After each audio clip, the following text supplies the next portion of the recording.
من الشيطان الرجيم. بسم الله الرحمن الرحيم. مستاسو سبق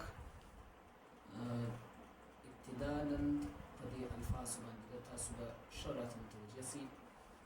زیات الفاظ وایو خو چسپاند به زما استاد صاحب په دې الفاظ باندې خلاصیږي. اوله واره زه ستاسو په مخ کې بسم الله لیکم.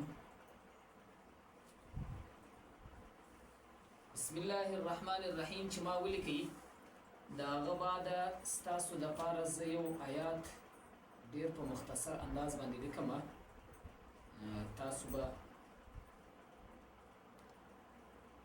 په دې الفاظو باندې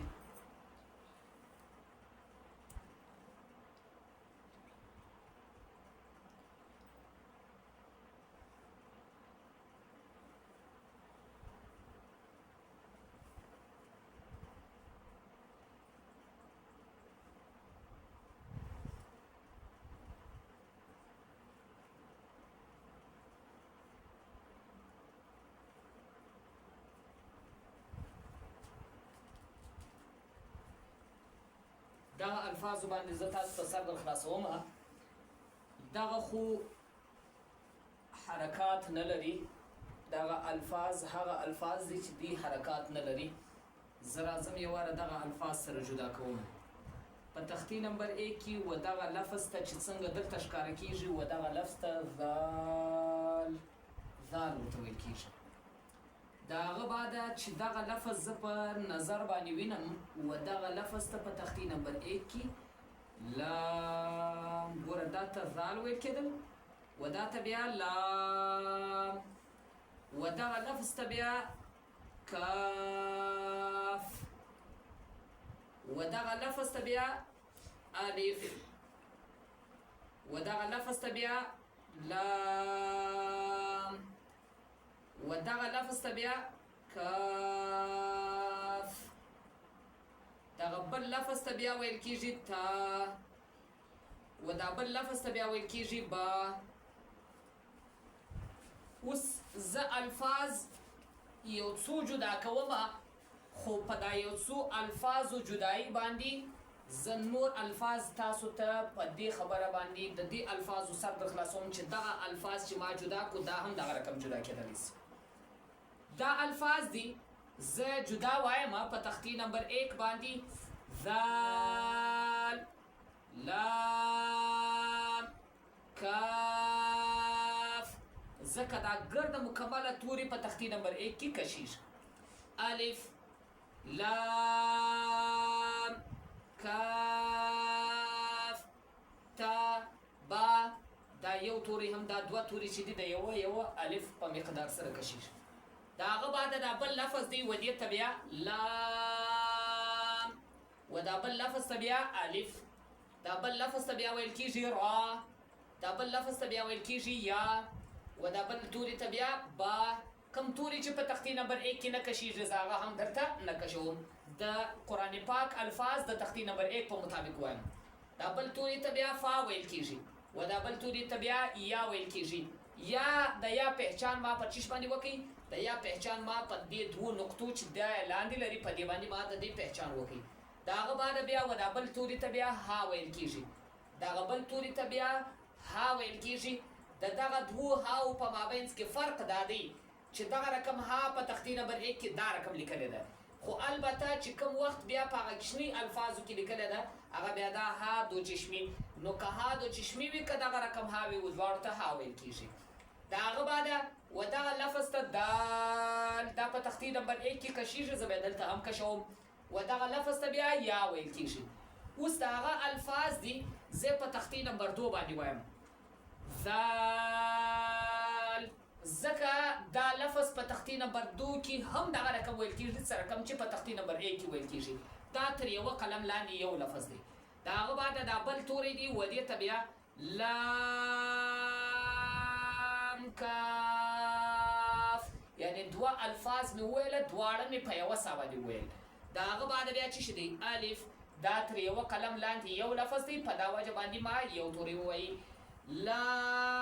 لام کاف یعنی څلور الفاظ دي تر یوه قلم لاندې دي، څلور سره ما په یوه سا باندې وویل. بیا د هغه بعد لام الف را یا با یا او با دواړه تر یوه قلم لاندې دي، دواړه په تختې نمبر 1 کې نه کشیږي. په دا وجه باندې دلته هم ما دا نګو کش. فا یا ها درې سره تورې په تختې نمبر 1 کې نه کشیږي، ما دلته هم نګو کش. د تختې نمبر 2 په مطابق مې وویل. ها دال ها د یوه الف په مقدار، دال د 5 الف په مقدار سره کشیږي. د هغه بعد یا. لیکن زه راځم تختې نمبر 4 له. په تختې نمبر 4 کې دغه الفاظ و ماته په دا طریقه باندې ویل کېږي که پر دغه تختې پر دغه لفظ باندې داسې لفظ راسي، پر دا لفظ باندې داسې حرکت راسي چې هغه حرکت زه ووینم و دې حرکت ته څه وایي؟ و دې حرکت ته کړه زبر. بیا به زه یې واره ډایرکټ یې واره تختې په ذهن کې ساتم. دغه تختې په تختې نمبر 1 کې د دې الفاظ یعنی کړه زبر داسې ویل کېدل. ذا څنګه ویل کېږي؟ ذا یعنی ولاړ ویل کېږي. دا زبان یا دا زامه خلاصېږي سره.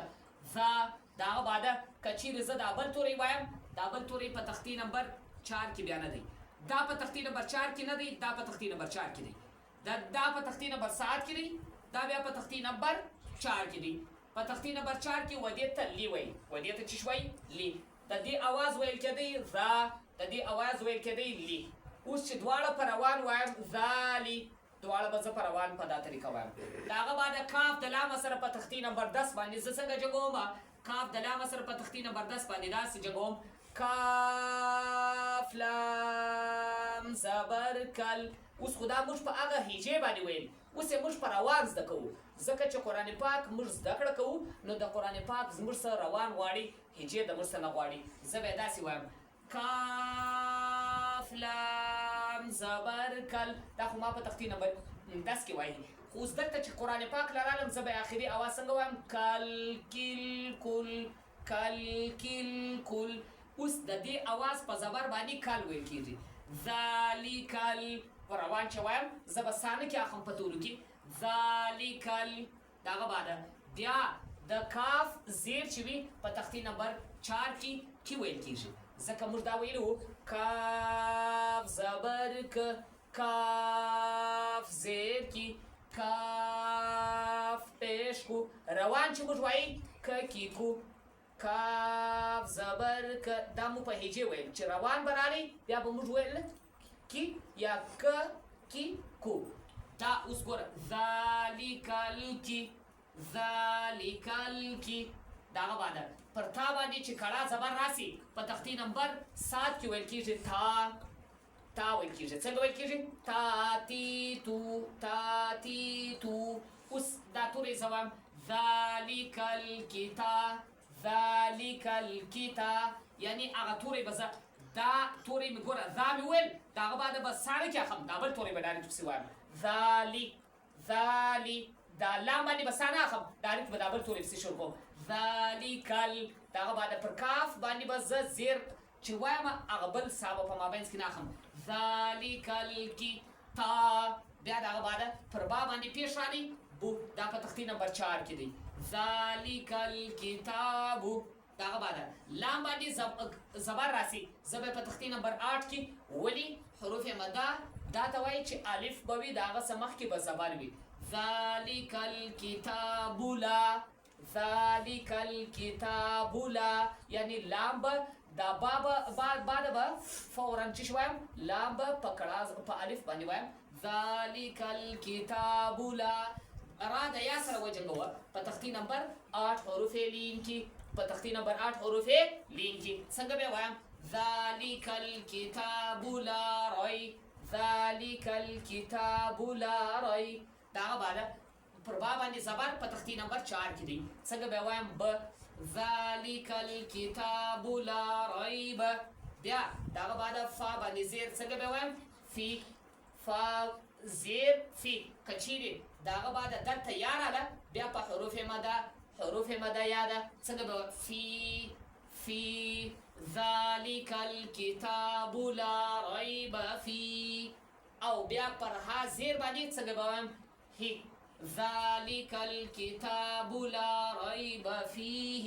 بیا ها په پیش باندې هو، دال په دو زبر باندې دل، دن کچیرې داسې زبر آیات نه ورسره ګډوم، دن ذلک الکتاب لا ریب فیه هدن، ذلک الکتاب لا ریب فیه هدن.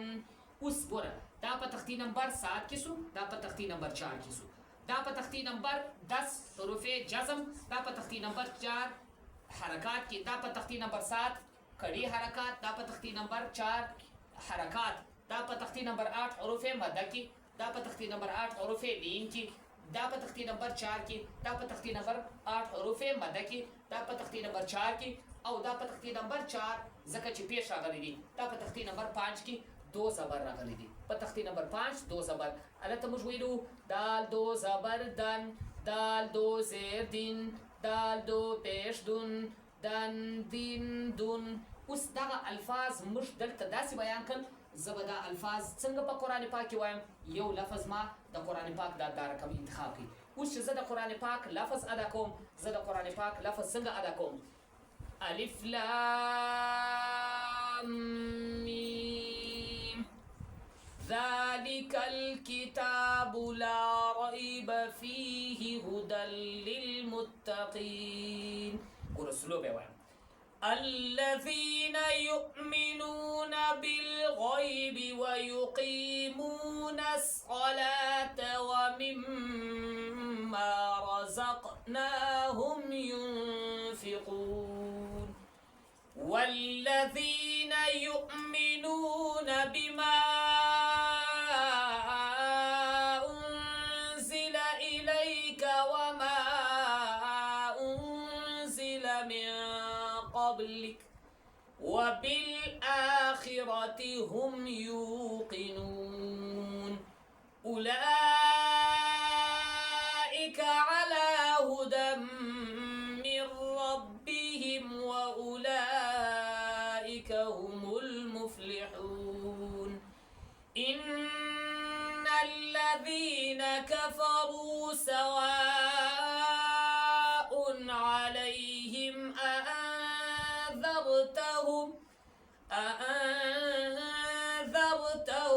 أم لم تنذرهم لا يؤمنون.